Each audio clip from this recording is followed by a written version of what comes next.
Hi everyone.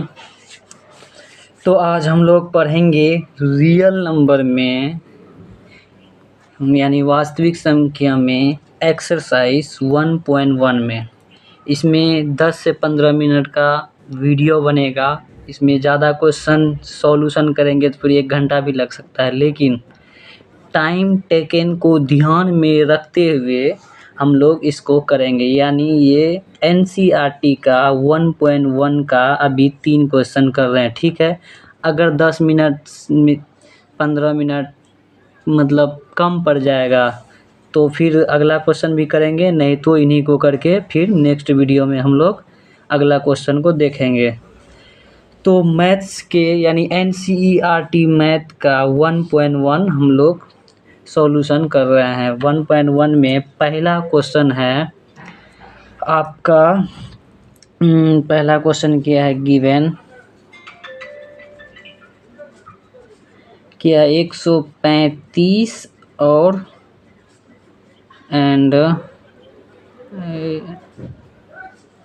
225, ठीक है।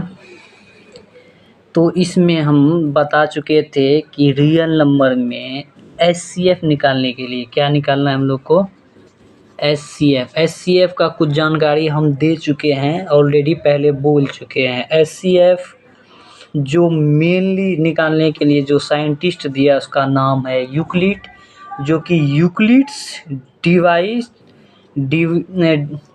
Divide algorithm दिया था। यूक्लिड्स आपका पूरा नाम है यूक्लिड ऑफ एल्गोरिदम। ये यूनान का है, ये रहता था, रिसर्च करता था अलेक्जेंड्रिया शहर में जो कि इजिप्ट में है, ठीक है। ये बेसिक जानकारी हो गया। तो हम लोग इसमें मेन हम लोग को ये यूक्लिड साहब से क्या सीखे, यूक्लिड साहब से हमको सीखने को मिला था A=BQ+R। ये फार्मूला पूरा दुनिया को दिए थे, ठीक है। तो A=BQ+R इसको याद रखना है। A=BQ+R एग्ज़ाम में ऑब्जेक्टिव में अक्सर ये क्वेश्चन पूछता है, ये और एक 0<R<B कंफ्यूज करके यहाँ ग्रेटर दे देगा, इधर इक्वल टू दे देगा, इसमें थोड़ा चेंज करके पूछता है, इसलिए 0 R B इसको याद रखना है। ये इम्पोर्टेंट है, ठीक है। ये भी इम्पोर्टेंट है, फार्मूला तो है ही इम्पोर्टेंट। तो इसमें हम ये देखेंगे 135 और 225 में, इसमें मेनली 2 ही चीज़ हम मेरा दिया हुआ रहता है, एक ए एक बी। तो ए और बी हमको कैसे पता लगेगा कि कौन ए है कौन बी है, जाहिर सी बात है ये सवाल आएगा। तो कैसे पता लगेगा, एक तरीका है पता करने का कि इन दोनों में से जो सबसे बड़ा होगा वो ए होगा, इन दोनों में से जो सबसे बड़ा होगा वो ए होगा, इन दोनों संख्या में जो सबसे बड़ा होगा वो ए होगा। यानी A=225 एंड B=135 हो गया, ठीक है। इतना तो समझ गए। अब हम लोग इस्तेमाल करेंगे फार्मूले का, ठीक है। यानी इस इधर लिख सकते हैं कि according to Euclid division algorithm. आप लोग लिखते रहिएगा क्योंकि हमको तो एग्ज़ाम देना है नहीं, हमको कॉन्सेप्ट समझाना है, ठीक है।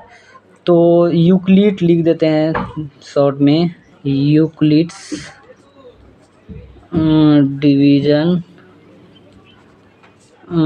एल्गोरिदम। कोशिश करना है इंग्लिश में ही लिखने के लिए ताकि इंग्लिश भी अच्छा हो जाए। हिंदी भी ठीक है लेकिन इंग्लिश ज़्यादा बेहतर है, पूरा दुनिया में इंग्लिश ही चलता है ना। तो यूक्लिड्स डिवीज़न एल्गोरिदम को हम लोग देखते हैं। तो ये दिया था A=BQ+R, उधर भी लिखे थे, इसमें बता रहा हूँ ए क्या है। ए को बोलते हैं डिविडेंट। अब बच्चा सब सोचेगा कि डी से होता है, ए क्यों दिया, डी कोई और ले लिया होगा इसलिए डी कन्फ्यूज़न होता। बी से होता है डिवीज़र, अब इसको बताएंगे डिवीज़र। और क्यू होता है क्यूसेंट, क्यू क्या है बोलेंगे, क्यूसेंट। और आर होता है रिमाइंडर, जिसको शेषफल बोलते हैं। एक रिलेशन आप लोग पढ़े होंगे कि भाज्य इक्वल टू भाजक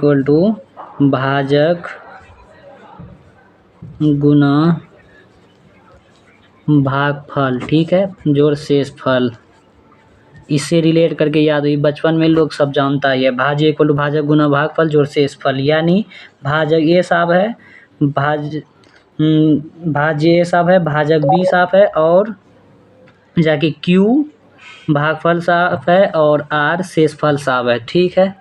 ये आगे चल के जो सीखना है थोड़ा इंक्रीज हो गया निकालने का तरीका में, ठीक है। तो हम लोग अब इससे रिलेटेड जो क्वेश्चन एनसीईआरटी में पूछा हुआ है उसको सॉल्व करेंगे, यानी A equal to B Q plus R में आप लोग सजा के लिख लीजिएगा, इसमें नहीं लिखना है, इसको सीखने के पर्पज़ से लिख दिए हैं। इसके बाद डायरेक्ट सॉल्यूशन करेंगे। 225 इक्वल टू बी क्या बोले थे 135। अब हमको क्यू अपने मन से सोच करके करना है, ऐसा 135 का पारा ऐसे पढ़ना है कि 225 से बड़ा नहीं होगा तो फिर ये एचसीएफ निकलेगा ही नहीं, बराबर हो या छोटा हो। छोटा हो होने मतलब बहुत छोटा नहीं, जस्ट छोटा, यानी आसपास में जब आ जाए पढ़ के उसको लेना है। 135 का पारा 2 बार पढ़ेंगे 270 होगा, 270 इधर नहीं है, बड़ा हो जाएगा, बड़ा नहीं लेंगे, इसका मतलब एक बार में लेंगे, यानी क्यू हम लोग निकाल लिए, ठीक है। अब आर कैसे निकालेंगे, एक बार पढ़े तो इतना ही आएगा। अब इसमें से इसको, अब दिखाई नहीं दे रहा है, अब दिखाई देगा, इसमें से इसको घटा, ये 225 में से 135 को घटाएंगे तो हम डायरेक्ट घटाते हैं, 5 में 5 गया 0, 12 में 3 गया 9, यानी 90 आ जाएगा। एक बचेगा, एक में से एक घटेगा 0, 0 को नहीं लिखा जाता है, ठीक है, इतना समझ में आ रहा है। तो अब ये ख़त्म हो जाएगा, अब इसके जगह पे ये आ जाएगा, यानी इसको ऐसे लिख सकते 135 इक्वल टू, अब 135 के जगह पे ये 90 साहब आ जाएगा। आप सब्जेक्टिव में लिखिएगा तो उसको लिख दीजिएगा जो जो हम फाइंड करें, जैसे एक अपने मन से, यानी बी लिखिएगा 135, क्यू लिखिएगा 1 और आर लिखिएगा 90। फिर नेक्स्ट स्टेप में ये करिएगा, क्योंकि हमको सिखाना है, आप जब एग्ज़ाम दीजिएगा तब उसको 2-4 क्वेश्चन ऐसे सब्जेक्टिव देख लेना है, ठीक है। तो 90 का टेबल कितना बार, 90 का टेबल 2 बार पढ़ेंगे 180 आएगा, 180 135 से बड़ा हो जाएगा, एक ही बार में पढ़ेंगे।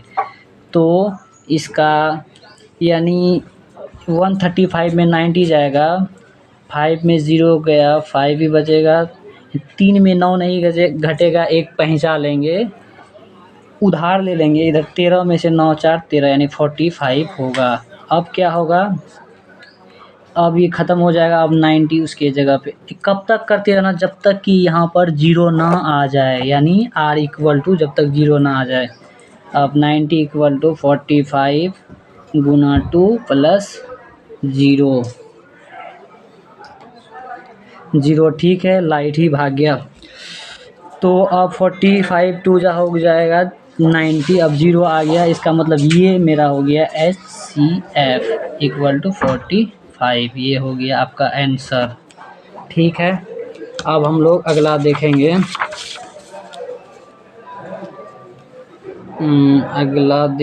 एक मिनट पहले सेटअप करते हैं, दिखाई भी तो देना चाहिए ना। अब अगला क्वेश्चन क्या था हम लोग का, 196, 2 नंबर क्या है 190, एक मिनट एंगल मिलाना पड़ेगा, नहीं तो दिखाइए, 196 एंड 38220, सही है क्या, हाँ ठीक है, कन्फ्यूजन नहीं होना चाहिए, 38220। तो हम लोग अब जल्दी करेंगे क्योंकि टाइम लगता है ख़त्म होते जा रहा है, फास्ट में बोलते हैं तो टाइम का पता ही नहीं चलता है किधर जा रहा है। तो 196, अब इसमें अब उस नहीं समझाएंगे, अब तो जो बेसिक डिस्कशन था वो हो गया। अब क्या है इसमें हम क्या बताएं, बड़ा जो होगा वो होगा ए, यानी ए इक्वल टू 38220 और बी इक्वल टू क्या हो जाएगा 196। इसका खाली प्रैक्टिस करके याद रखना है, क्योंकि एनसीईआरटी थोड़ा डिफ़िकल्ट रहता है, लेकिन हम फुल कोशिश करेंगे कि आप लोग को बहुत बहुत आसानी से समझाए, ताकि आप लोग को प्रैक्टिस करने में भी मज़ा आए। ठीक है, तो आप लोग याद रखिएगा A=BQ+R, आप लोग भी बोलिए। ठीक है, 0 less than equal to R less than B, ये भी याद रखना, 0 less than equal to R less than B। तो हम लोग करेंगे, अपना मुद्दा पे आएंगे। 38,220 इक्वल टू 196 मल्टीप्लाई किससे करेंगे, यानी हमको बनाते बनाते याद हो गया 195 से करेंगे, तो ये पूरा का पूरा, क्योंकि देखो 6 5 जा होता है 0 0 आया यहाँ, इससे ताल लग जाता है, हो जाएगा, तो आएगा रिमाइंडर 0। डायरेक्ट लिखेंगे HCF इक्वल टू 196, ये हो जाएगा आपका आंसर। अगला क्वेश्चन क्या है, इसको ऐसे लिख सकते हैं अच्छा लगने के लिए। और अगला क्वेश्चन क्या है आपका, 867 255।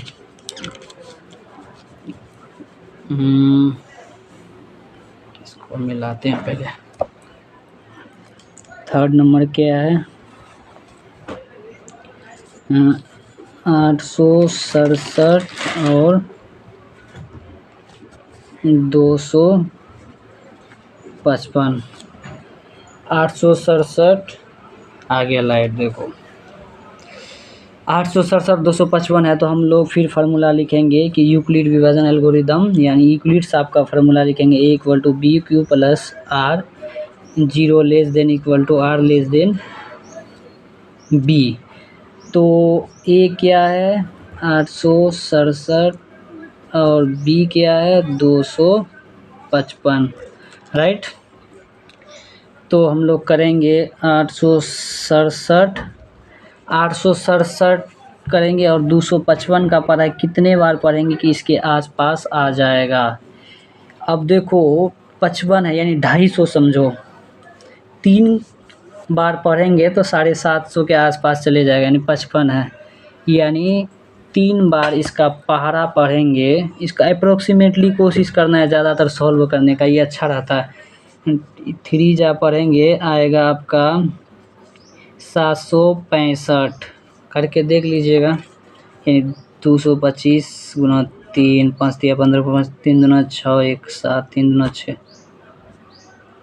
225 है क्या, 867 और 255 है यार, 255, यानी 5 तिया 15 के 5, 5 तिया 15, 1 16 के 6, 3 दूना 6, 1 765 आया।